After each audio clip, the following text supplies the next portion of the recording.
Ashwin, IPS ట్రైనీని. మా ట్రైనింగ్లో భాగంగా ఎస్హెచ్ఓ గార్లదిన్న కింద ఛార్జ్ తీసుకున్నాను. నేను నిన్నటి రోజున ఛార్జ్ తీసుకున్నాను ఎస్పీ సార్ గారి ఉత్తర్వుల మేరకు. మాకు ఈ ఛార్జ్ 30th May 2026 వరకు ఉంటుంది. ఈ 2 monthsలో మా ట్రైనింగ్లో భాగంగా స్టేషన్ రన్ చేయడం, స్టేషన్ ఉన్న క్రైమ్ పెట్రోలింగ్ ఇవన్నీ చేయడం, దాని తర్వాత ప్రతి విలేజ్ని విజిట్ చేసి అక్కడ ఉన్న ప్రాబ్లమ్స్ కనుక్కోవడం, క్రైమ్ రిడక్షన్కి తగిన చర్యలు తీసుకుంటామండి. ఈ గార్లదిన్న పోలీస్ స్టేషన్లో చాలా వరకు రోడ్ యాక్షన్ జరుగుతున్నాయి. సో ఆ రోడ్ యాక్షన్స్కి సంబంధించిన ఎన్ఫోర్స్మెంట్ అవేర్నెస్ క్యాంపెయిన్ స్టార్ట్ చేయాలని డిసైడ్ అయ్యాము.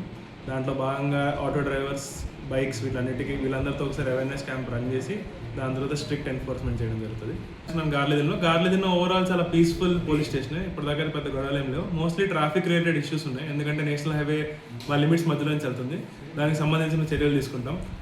అట్లానే నైట్ బీట్స్ ఇవన్నీ పెంచడానికి ట్రై చేస్తాం మేము. నేను పర్సనల్గా ప్రతి విలేజ్ విజిట్ చేసి అక్కడ ఉన్న ప్రతి ప్రాబ్లం కనుక్కుంటాను.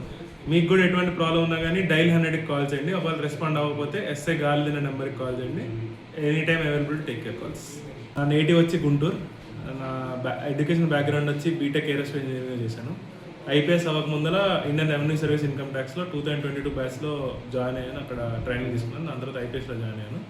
1 year హైదరాబాద్లో ట్రైనింగ్ అయిన తర్వాత 6 months డిస్ట్రిక్ట్ ప్రాక్టికల్ ట్రైనింగ్లో భాగంగా ఫస్ట్ 2 months ఎస్పీ సార్తో పాటు ఉండి ఇప్పుడు లాస్ట్ 3 months ఇండిపెండెంట్ సార్ తీసుకుంటాం. దాని తర్వాత 1 month మళ్ళీ మేము హెడ్ క్వార్టర్స్లో ఉండి అక్కడ మిగిలిన ఏపీఎస్పీ బెటాలియన్స్ కానీ హైకోర్టు అటాచ్మెంట్ కానీ కంప్లీట్ చేసుకుని మేము మళ్ళీ హైదరాబాద్ రిపోర్ట్ చేసుకోవాలి మా phase 2కి.